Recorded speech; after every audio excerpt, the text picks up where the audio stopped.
We will apply unprecedented financial pressure on the Iranian regime. The sting of sanctions will be painful if the regime does not change its course from the unacceptable and unproductive path it has chosen to one that rejoins the League of Nations. These will indeed end up being the strongest sanctions in history when we are complete. Wow. Secretary of State Mike Pompeo putting Iran on notice. Here with the latest Deputy Assistant Secretary of State and former U.S. Army Intelligence Officer Andrew Peek. Andrew, what do you think was accomplished yesterday as Mike Pompeo laid out 12 demands on the Iranian regime? Well, I think what the world has wanted to see is the way forward from the president's May 8th announcement that we are leaving the Iranian nuclear deal. And I thought what the secretary laid out was exactly that, was the unprecedented economic pressure, the deterrence of Iranian malign behavior in the region and destabilizing activities, and the tireless advocacy for the Iranian people. People have wanted to know what comes next. This is what comes next. Well, right afterwards, their foreign minister, Zarif, who negotiated the deal with John Kerry, says U.S. diplomacy, a sham, is merely a regression to old habits, imprisoned by delusions and failed policies dictated by corrupt special interests.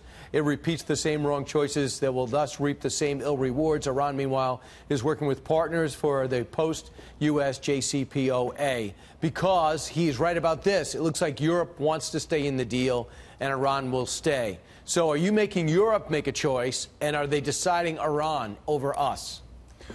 Well, you know, the silver lining of the Iranian threat is really that we all agree that it's a threat. And we all agree that over the past 3 years, it's gotten oftentimes worse since the JCPOA was signed.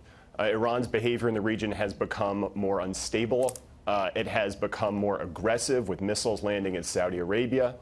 As we fan out now and engage our partner countries around the world at the State Department and in the other departments in the U.S. government, we're going to be making that case, and I think we're going to find a lot of agreement among our partners. Not yet, and they're really ticked off you left, although it's hard for me to say that we shouldn't have stayed, that we should have ever got into it in the meantime, in the first place, because the Senate and House didn't even have majorities that supported it. Senator Schumer and Senator Ben Cardin didn't support it. So they fundamentally, have you gotten Democrats on board with your new tough policy? Look, I think that is exactly what people often forget or want to forget, is that the Iranian nuclear deal was submitted to Congress as an agreement because it didn't have support to be a treaty. And that was a heuristic of the bipartisan opposition to the weak terms in it.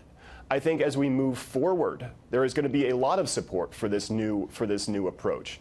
I think people often play politics with this, perhaps on the Democratic side of the aisle.